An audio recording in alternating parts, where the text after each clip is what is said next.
um dos problemas que eu vivi na minha faculdade, que eu acho que é importante que a gente tenha ciência, é o seguinte: antes de aprofundar um conteúdo, antes de eu conseguir aprofundar o entendimento, eu tenho que entender o básico, o beabá. Então, eu tinha um grande problema na faculdade, que eram professores que falavam de teorias e de discussões extremamente complexas. No entanto, eles não conseguiam entender que a gente não sabia nem do que se estava falando. E aí é uma questão que a gente tem que tentar analisar.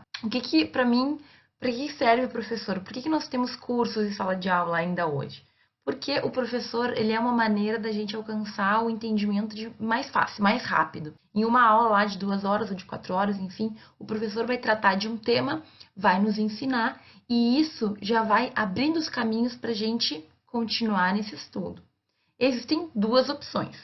Ou a gente utiliza a aula para facilitar a nossa compreensão e depois a gente ir aprofundando aos poucos, ou a gente estuda antes para, na aula, entender de uma forma mais tranquila. Pessoalmente, eu nunca estudei antes do professor.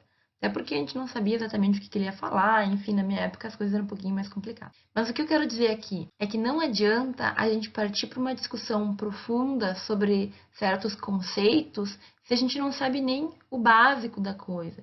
Então, uma crítica que eu tinha e que eu tenho até hoje é que às vezes os professores, ao invés de explicar exatamente o que quer dizer tal coisa, então vamos estudar direitos fundamentais, por exemplo, que é um tema de constitucional.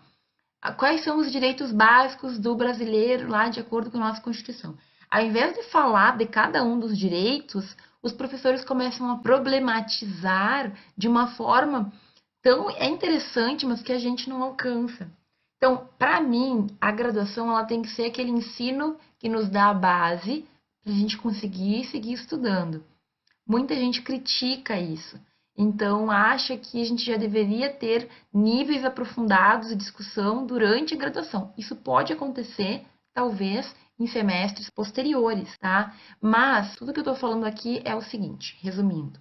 Nós temos que ter o conhecimento básico para poder aprofundar aos poucos. Se o teu professor é daqueles que não explica o básico e já parte para discussões profundas que tu não está entendendo nada, então por conta tu vai ter que ir atrás dessa compreensão básica. Eu sugiro que ao invés de começar por doutrinas que são muito importantes, vocês comecem por sinopses. Quando vocês não têm nenhuma base, comecem por sinopses, por conteúdos que são mais esquematizados, porque a partir daí, entendendo ali o básico, fica mais fácil depois de pegar uma doutrina, de tu entender, de tu aprofundar e de tu ter discussões um pouco mais complexas.